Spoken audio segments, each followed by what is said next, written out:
Welcome to the Iferia TechCast, where we bring you all things science, engineering, technology, and innovation. Today we are joined by Shad Tidler, a seasoned sales transformation consultant with Lushin, where he applies a highly structured and disciplined approach to building scalable sales strategies. As an Ironman triathlete, he brings the same methodical mindset and resilience from his athletic training to his work, helping businesses and sales team move past challenges and achieve consistent high performance growth. In this episode, we'll explore his systematic framework for sales transformation and the powerful parallels between athletic discipline and business leadership. Shad, welcome to the show. It's a pleasure to have you here today. Thank you, Ezekiel. I look forward to being on here. All right, let's dive in. Shad, you are an Ironman triathlete and sales transformation consultant. So on the surface, they seem worlds apart. So what's the core discipline or mindset that connects, finishing an Ironman to building a high performance sales team? Good question, Ezekiel. It may seem like they're totally, completely different things, but there's a lot of parallels in them. And a lot of things have helped me in my years. I actually did my first Ironman right as I started here at Lushin, being a sales consultant and helping companies and teams build a good, solid foundation and structure for sales and achieve their sales goals. So I was able to use those parallels a lot. So number one, you gotta, and I know this probably sounds basic and, you've heard a lot, but it truly is, you gotta start with the end goal in mind, right? What's your goal that you're looking to achieve? I see it so many times from a selling standpoint is we're looking to grow, but why? What are we really going after? Why are we looking to grow? What does that end game look like if I'm a owner, president, CEO of a company, right? Or I'm starting up a company and growing it. What am I going after and why? People stretch and they go harder and they push themselves more if they go, I see the reason why. Like when I was doing my first Ironman, I had a big reason why. A part of it was not just only to finish, but I had a lot of my buddies who I was training with, and then in 2010 I tore my ACL, or I'm sorry, my Achilles, and I had to sit out and watch them go do the Ironman. So there was a competitive part of me. It was like I got to get caught up to my buddies who are telling me all about this experience. Part of it was I went and watched Mm, a few and went, I want to be that person crossing that line, having that feeling. Part of it was wrapped around, I wanted to just do something physically, mentally, emotionally really tough to prove that I could, and then relate that to other parts of my life to make myself go above and beyond in other parts of life. Part of it was just, it was kind of cool to be like, I did an Ironman. There's not everybody can say that, right? mm, All those things wrapped, but it gave me a good sense of purpose to stretch. And there was a reason behind that goal I was going after. So same thing when it comes to sales and growing sales in your business or your company is what's your reason why? If you want your people to get behind, are you able to help them see that reason why and align to how does that help them get to what's important and how does that all work together? Next parallel from there is, okay, once you get that goal and we got clarity of it is, I gotta build some structure and process into how I'm going to get there. Right. Not just, I'm going to go out and train.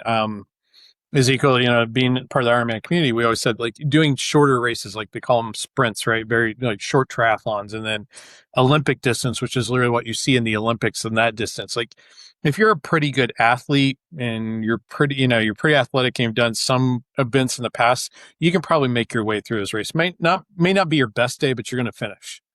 When you start getting a half iron and an Ironman, like you got to have a plan, you got to have the right structure, you've got to train, you got to have your nutrition dialed in, or like you could really hurt yourself.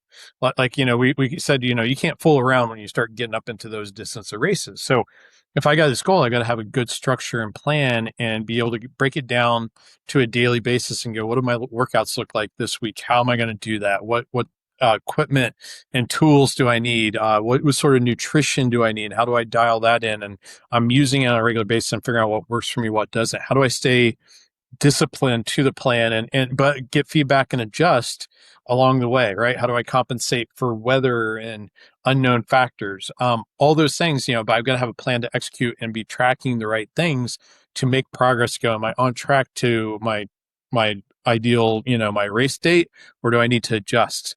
And then I had to go out and get some outside help. Luckily, I was part of a triathlon team here in Indianapolis, where I live, that was part through YMCA, and one of the coaches helped train the people who were doing the Ironman. He had done it before.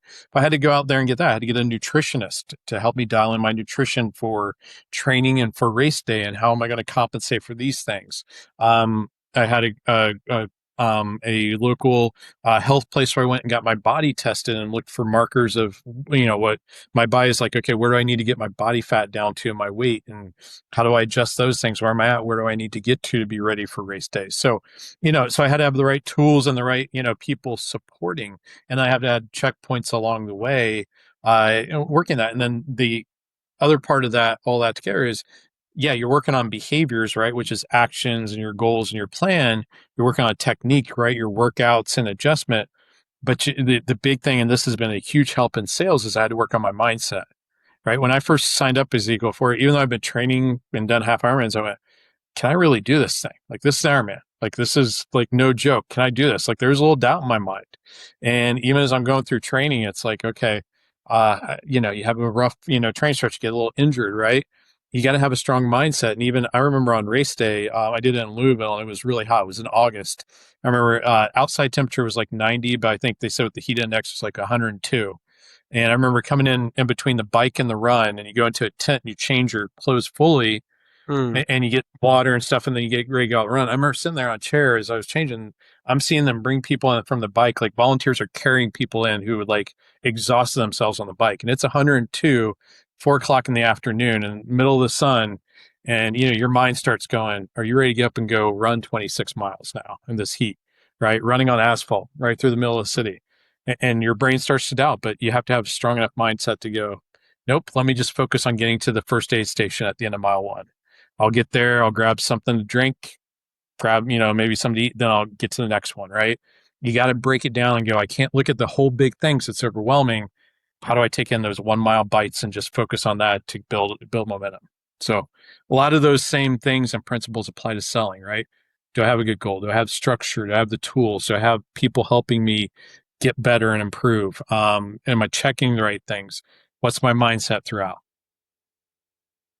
Yes. So you talk about structured approach in instilling calm in clients. So for a technical founder who sees sales as chaotic, so what does that structure actually look like? Gotcha. Ooh, there's four kind of big areas that a technical, they need to focus on to grow sales. And this is whether they're a one person shop, starting out, they're just kind of doing everything, or they got a team where they're like, okay, I want to get to that next level. First thing is strategy. What's my long-term goal? What's my vision? Am I clear on that, where I'm going?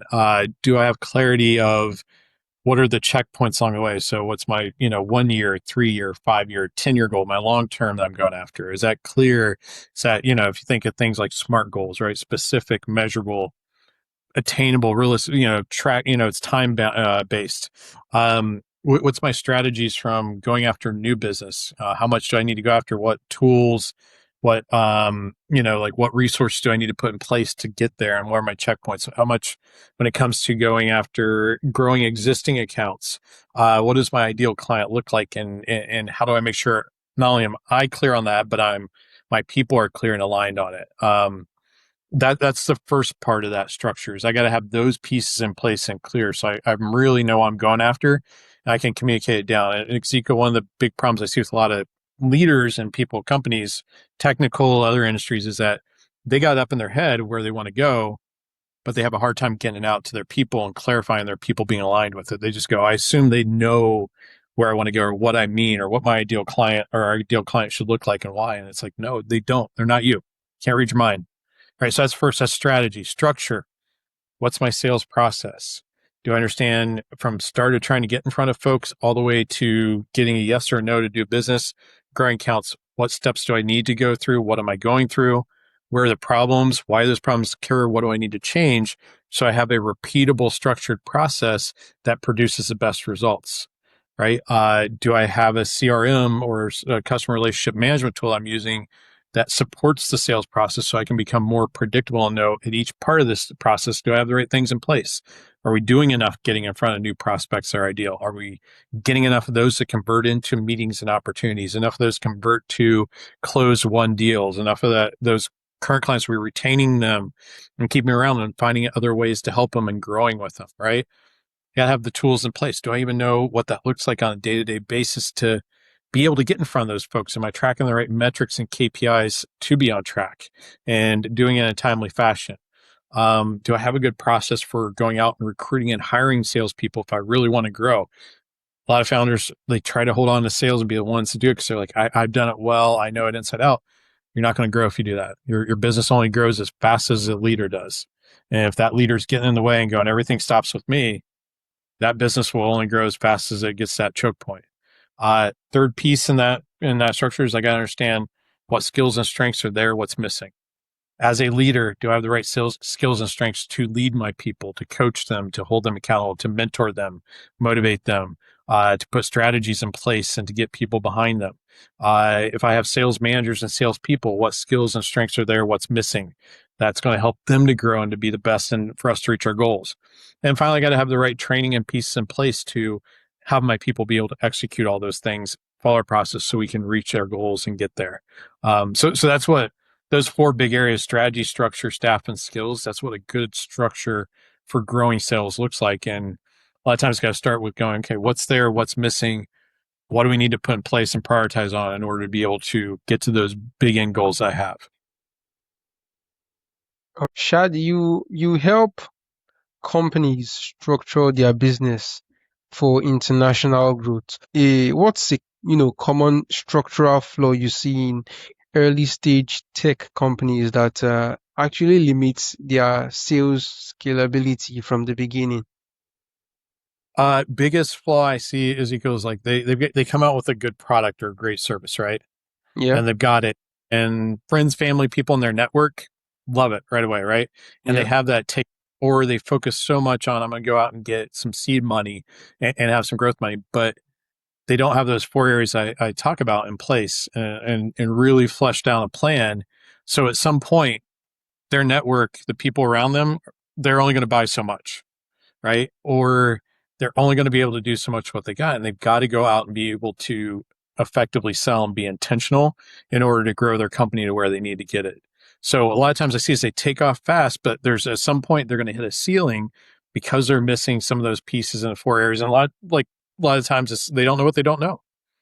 Just don't know that, didn't realize I need that. I've never been trained. I've just kind of naturally done what I've done. And if they don't have some of those pieces in place or those pieces in place, they're not going to be able to break through those ceilings and go to the next level. So I see that a lot, or I see that the other big flaw is that they focus so much on the technology that they don't have the skills or they don't focus on selling. And eventually they're going to have to in order to keep things going. So I see those as the two biggest flaws that a lot of technology companies run into. All right. So, Shad, for a founder who needs to close more deals faster, so what is the first part of their sales process you audit to find the biggest bottleneck? Well, first thing is, and it goes back to the staff part, right? Out of the strategy, structure, staff, and skills is you got to first figure out what do you have there, what's missing with your people and your structure, et cetera. As you go, I came from a selling background and had done some sales training and coaching with other organizations. A lot of times they just want to jump in and start training your people. Oh, you've got a prospecting problem. Let's train you on how to prospect. Oh, you got a closing problem. Let's train you on how to close, right? Oh, you got a growing accounts problem. Let's train you on that. Well, here's the thing is if I just jump in and do that, that would be like going to the doctor and going, hey, doctor, I got this cough. It's been lingering for like 3 weeks. Can you help me out? And he just looks at you and goes, you got this cough for 3 weeks? Go take this. He doesn't do any diagnostics, doesn't ask any questions, doesn't try to uncover what's the underlying root issues of the cough to make sure we're treating the right thing. So the very first thing that we do with clients is and companies we work with is to go, let's use some tools to really gather some information, understand what's causing some of these things with your people, from your salespeople side, from sales managers, from sales leadership, from yourself, from your sales structures and strategies, your alignment. Let's understand like what's the stuff on the surface, Ezekiel, you can't see. Like that's causing, if it's a mindset issue, it's causing your people to be not be able to get in front of ideal decision makers and have conversations they need, where people go, yeah, I want to talk to you and see how you could help. Is it a belief issue, right? Is it they're just not, like, some people just aren't motivated to go out and get better, or committed? Is it truly a technical skills issue? Whatever it is, let's make sure we understand all those things first, and then develop goals and a plan to improve, versus just throwing a bunch of spaghetti at the wall and hoping something sticks.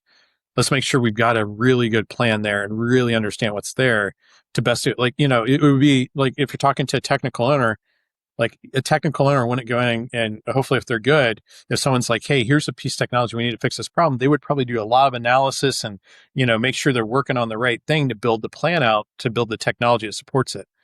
A lot of times they don't make that same connection as sales and go, wait a minute, if we're going to improve our sales and get better and go with these goals, do we do our analysis? Do we really understand what's going on that we need to fix in order to get there? Or are we just making some assumptions, or just hoping we'll throw some stuff and it'll work? So, Shad, you mentor individuals both inside and outside your organization. So, what Mhm. is the most common blind spot you see in high performing individual contributors when they first step into a leadership role? Um, Kind of the big thing with a lot of people, and this isn't just high performing people, this is people in general, self-awareness. Um, I think I've read a statistic. It's somewhere like the world's population, like only 5 to 7% of people, and I'm not sure what the exact study size this was based on, but I've seen stats that only about 5 to 7% of the world's population is truly self-aware, which means I'm aware that how my actions, the things I do, how they impact others, how they impact other things, the causes and the outcomes of things, like, and how I affect those. A lot of high performers don't have that awareness. So they're like, hey, I'm doing these things. I feel like I'm doing all the right things, but they don't have the awareness to step back and go, wait a minute, it's, if I'm getting this outcome. So for example, from a selling side is, I'm getting a lot of people making about, they going with the lowest price. They want to go with the lowest price provider versus someone who can truly help them, right? And truly fix the problem because it costs more.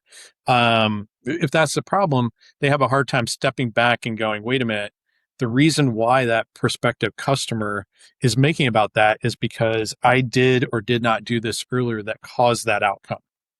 And that's one of the things I love working with people, is helping them to start to see the awareness and go, wait a minute, if we're getting this objection, this challenge, this stall, this poof, this outcome here towards the end of your sales process, let's step it back and go, what did you do or did not do that caused that fire to start there? And let's figure out, how do we put the fire out before it even gets started? Right? Is it we're not in front of the right people that can make the decision and make it about value over price? Is it that we didn't do enough to differentiate ourselves from the competition? Is it that we haven't found if this is really a big enough problem, something they're truly committed to fixing and prioritizing, right? Is it that we never Yeah. talk price with them, right? There's always a reason as to what caused that.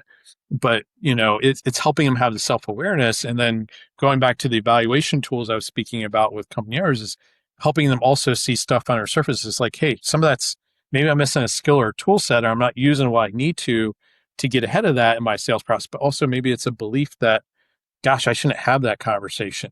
I shouldn't ask them about that. I can't talk to them about that earlier because something bad will happen, even though it won't in reality. So that's one of the biggest things, is that their blind spot is just a self-awareness of what's causing it. If you can help them connect the dots, great performers want to get better. They'll suddenly go, oh, okay, now I understand that's what's causing it. Okay, let me work with you or figure out what do I need to do to fix it so that I can get ahead of those things, or not problems later. All right.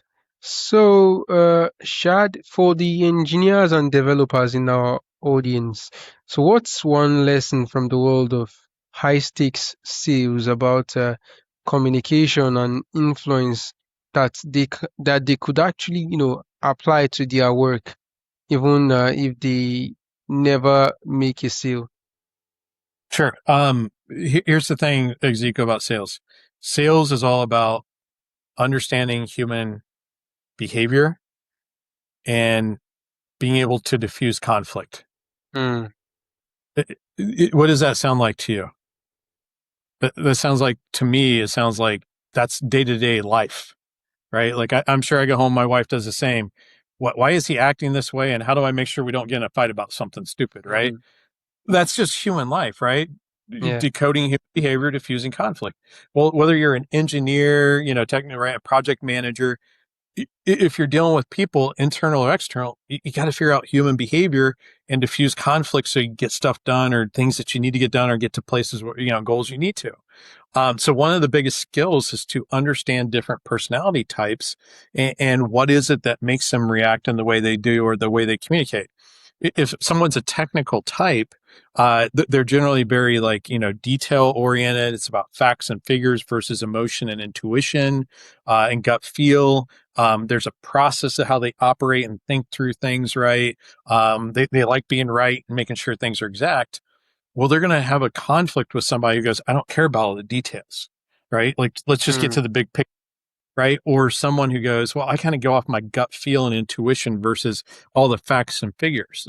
That's going to cause a conflict in communication and working with people because they're very opposite that engineering or project manager type. So part of it is to understand is like, hey, this is who I am. And that's fine. That's fine. But it's more important. Do I understand who they are and why? Right. If they're dealing with somebody who's a very outgoing person, who's very emotional, who's very, very much about their intuition and gut, I gotta just go, hey, that's not right or wrong. That's just who they are. How can I help meet them where they're at and make them feel more comfortable so that then they'll start to understand things from my end? We can work together.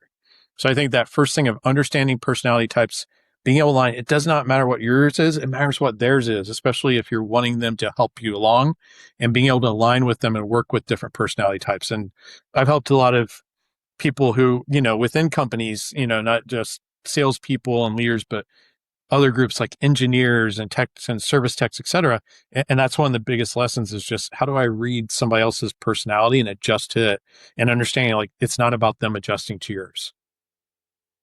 Great response there, Shad. So, looking at the future of sales, what skill that's considered optional today, perhaps, do you think will become absolutely essential for success in the next, say, for example, 5 years? Okay, I'm gonna pick one that actually isn't considered optional, but it's just a lot of people are not very great at. Um, Listening is going to be one of the biggest skills. Um, Here's the thing: there's lots. Obviously, a lot of people talk about AI, right, and all the technology tools, and technology tools have been there for a while now. Like I'm old enough to be dated back to when the internet first came out, and I remember people were like, "That's going to wipe out people selling, and it's going to take away all these things," and it didn't. Yeah, did it change things? Sure. Like something like pieces, like people could find information faster, and they may be thought they were like farther along in their buying process, or they're more informed. Absolutely, but end of the day they still struggle, like people struggle to make decisions and to know here's the thing, Ezekiel, is like whatever, if you're selling something to me, your product or service, I don't buy it every day, most buyers don't. I don't know the best process to go through to make the decision. I don't know like what I should take into consideration that's most important for my situation, and that's where a great salesperson helps. And salespeople have to be great at listening and helping people make decisions. Great salespeople are great listeners and great facilitators of decisions. That skill there, and some people can say, oh, it's optional or it's going to go away because AI. No, it's still going to be there. Like AI will help people get to the table faster and give them more information, et cetera, and do it at a faster rate. But those skills there are going to be there.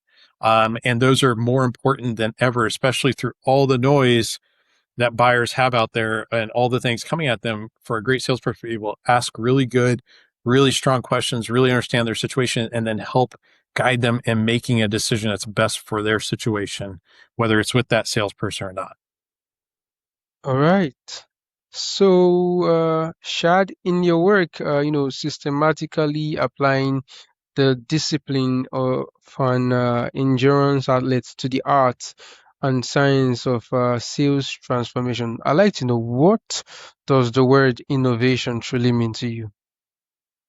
Uh, Innovation is a word that I kind of smile at this because innovation is very, very different for different people. A lot of people think of innovation as like am I coming up with like a new technology or something that's never been created? But also, and the way I see it is, are you looking at things that like right now and going, what if this was better? What could we do that, like, could we improve this? Could innovation be we find a way to do it faster, find a way that solves this problem? I think great innovation is truly just looking, going, hey, and how we're doing it now, what's some of the problems that we're running into, and how do we get ahead of those? How do we actually figure out a way to make sure those problems don't ever occur? Um, if I look from a selling standpoint, innovation is literally that. It's like, how do we start to get ahead of some of these things? It's not coming up with the new greatest technology, or I've got to reinvent things, but it's just how do we do them better, in a way better to help people get ahead of these things in a way that makes them look at it in a different light. But to me, that's innovation, right? Because over the years, I've kind of questioned it and gone like, hey, am I really that innovative of a person with my personality type? But I went, I am in these ways. It's just not the traditional, like, oh my gosh, it's going to be this game changing thing. Especially from selling, like I said earlier, is like a lot of the basics of selling are still going to be there no matter what technologies and changes come along the way. It's just going to be more pronounced of people having to do those things better that's going to separate. Okay, so great. So, for our listeners who are inspired to, bring more structure and discipline to their sales effort. So, what's the best way for them to connect with you for a conversation? Sure. If they go to our website, which is www.lushin.com, so www.lushin.com, and in the upper right hand side of the webpage, you'll see a button in purplish which says "Talk to Coach." And if they click on that, they can fill out a form with their name, email, phone number, company name, their role, and they can drop down. It says, which consultant would you like to connect with? They can drop down, select my name, and put in their phone number and hit get started. And then that will send a email to me that I will get and reply back to them within 24 hours. I'll reach out to schedule a time to talk. So that's the best way to get a hold of me. Comes right to me. Or if they want to just email me direct, it's Shad, SHAD, the @ symbol, and then Lushin, LUSHIN.com. All right, it's been a really insightful conversation with you, and I'm indeed excited and honored to have you on the podcast today. Thank you again, Ezekiel. Appreciate talking to you and sharing some information. Great questions.